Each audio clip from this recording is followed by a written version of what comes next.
राधे राधे दोस्तों and welcome back to my channel Purnima केसो blog. 8 या 9 नवंबर कब है गणाधिप संकष्टी चतुर्थी। बहुत सारी कंफ्यूजन है, इसकी मुहूर्त क्या है, पूजा विधि क्या है, तो सारी कंफ्यूजन आज के इस वीडियो में दूर होगी और समस्त जानकारी आपको आज के इसी वीडियो में मिल जाएगी।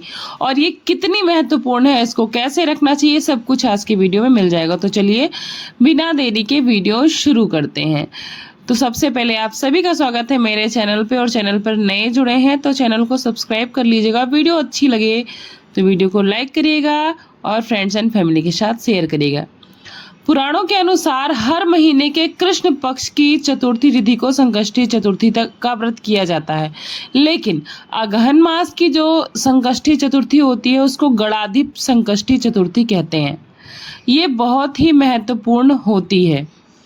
हिंदू धर्म में भगवान श्री गणेश को प्रथम पूज्य कहा जाता है, यानी हर शुभ काम में सबसे पहले इन्हीं की पूजा होती है। और हर महीने की कृष्ण पक्ष की चतुर्थी तिथि पर संकष्टी चतुर्थी का बहुत सारे लोग हैं जो व्रत करते भी हैं। चतुर्मास के बाद जब भगवान जागृत होते हैं, देवता जागृत होते हैं, उसके बाद की ये पहली चतुर्थी होती है, इसलिए बहुत महत्वपूर्ण होती है। अगहन मास की संकष्टी चतुर्थी आप सभी को इसका उल्लेख धार्मिक ग्रंथों में मिल जाएगा और इसका महत्व भी मिल जाएगा। इस व्रत में भगवान श्री गणेश और चंद्रमा के पूजन का विधान है। तो चलिए हम बताते हैं कि आपको ये नवंबर में पड़ रही 2025 में, तो इसकी सही डेट क्या है, क्योंकि कुछ लोग 8 नवंबर को कर रहे हैं और कुछ लोग 9 नवंबर को। तो पंचांग के अनुसार ये कृष्ण पक्ष की चतुर्थी तिथि 8 नवंबर शनिवार सुबह 7:32 से शुरू होगी, जो कि 9 नवंबर रविवार के तड़के 4:25 तक रहेगी। चूंकि चतुर्थी तिथि चंद्रमा 8 नवंबर शनिवार को उदय होगा, इसलिए इस दिन गणाधिप चतुर्थी का व्रत किया जाएगा। 8 नवंबर शनिवार को चंद्रमा उदय रात 7:59 पर होगा। इसके पहले भगवान श्री गणेश जी का पूजन कर लें। चंद्रमा उदय होने के बाद भी ये पूजा होती है, लेकिन उदय होने के पहले भी पूजन का बहुत महत्व होता है। तो आपको सुबह उठकर स्नान आदि करके हाथ में जल, चावल और फूल लेकर व्रत पूजा का संकल्प लेना है। और एक बात और बता दूं कि इस बार जो संकष्टी चतुर्थी है वो 9 तारीख को भी बहुत ही अच्छे नक्षत्र में पड़ रही है, इसलिए जिसका 8 नवंबर को छूट गया है वो बिल्कुल भी पश्चाताप ना करें। वो अगर 9 नवंबर को रहते हैं तो भी उनको पूर्ण फल मिल जाएगा। तो संकल्प के अनुसार ही दिन भर आपको व्रत के नियमों का पालन करना होगा, चाहे आप 8 नवंबर को करो चाहे आप 9 नवंबर को करो। किसी की चुगली ना करें, किसी पर क्रोध ना करें।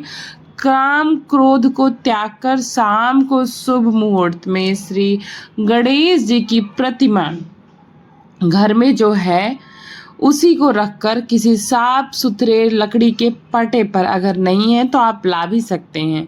तो इस प्रकार सबसे पहले भगवान को स्नान कराएंगे, उनकी प्रतिमा पर कुमकुम से तिलक करें, फूलों की माला पहनाएं और शुद्ध घी का दीपक जलाइए। अबीर, गुलाल, कुमकुम, चावल, इत्र, सुपारी, जनेऊ, दुर्वा, पान, हल्दी, कुमकुम आदि विशेष सामग्री होती है। इसको एक एक करके भगवान जी को अर्पित करना है, श्री गणेश जी को अर्पित करना। और साथ में जब हम ये चीजें चढ़ाएंगे तो ओम गंग गणपतये नमः मंत्र का जाप करते रहें। अपनी इच्छा अनुसार आपकी जो भी शक्ति है आप भगवान को किसी मिष्ठान का भोग लगाइए। इसी तरह विधि विधान से पूजन करने के बाद भगवान सही के सामने परिवार सहित पहले दीपक से और बाद में कपूर से भी आरती करना अनिवार्य है।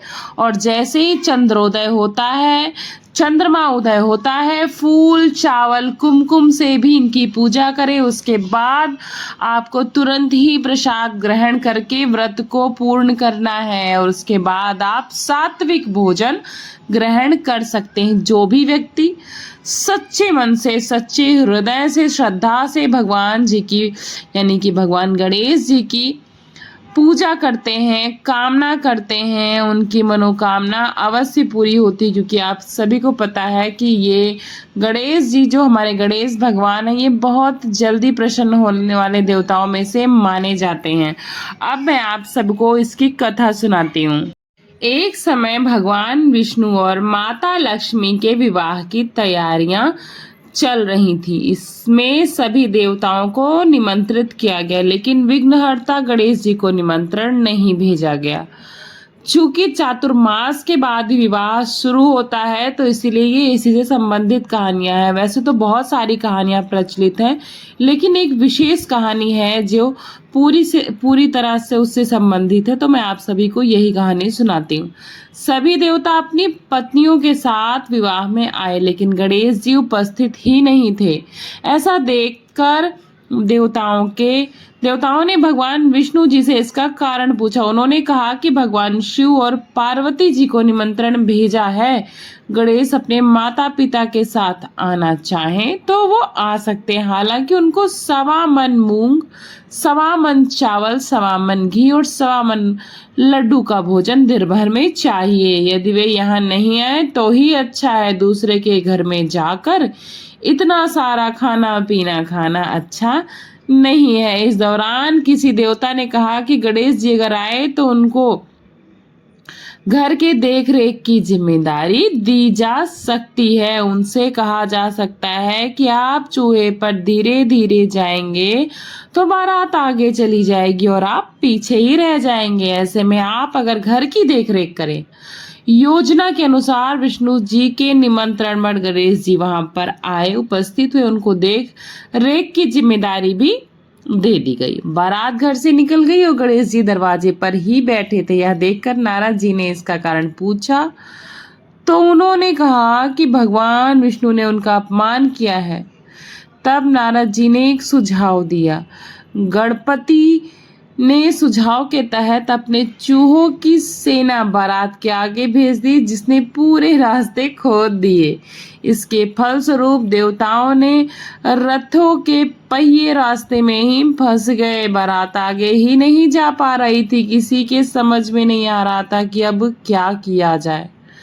तब नारद जी ने गणेश जी को बुलाने का उपाय दिया ताकि देवताओं के विघ्न दूर हो जाएं। भगवान शिव के आदेश पर नंदी जी गजानन को लेकर आए।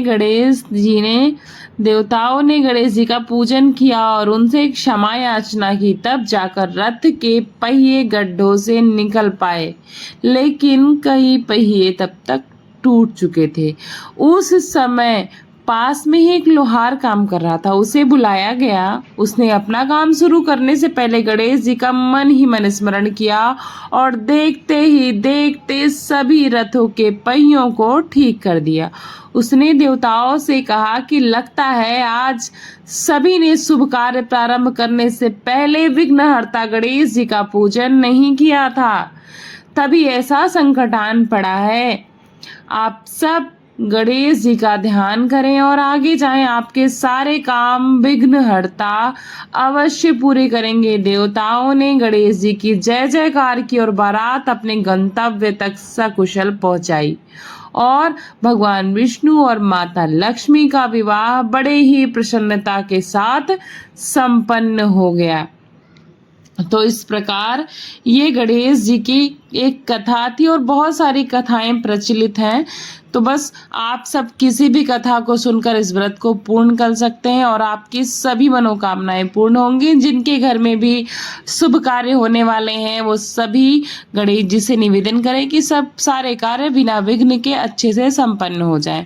तो आशा करती हूँ आप सभी को ये कथा और ये सारी संपूर्ण जानकारी पसंद आई होगी। तो वीडियो को लाइक कर दीजिएगा, चैनल को सब्सक्राइब कर लीजिएगा, फ्रेंड्स एंड फैमिली के साथ शेयर करिएगा। कमेंट बॉक्स में ओम श्री गणेशाय नमः जरूर लिखिएगा। तो thanks for watching Purnima Keshav blog. मिलते हूँ नेक्स्ट जानकारी के साथ नेक्स्ट वीडियो में। तब तक के लिए अपना खूब सारा ख्याल रखिएगा। बाय बाय, नमस्ते, प्रणाम, राधे राधे।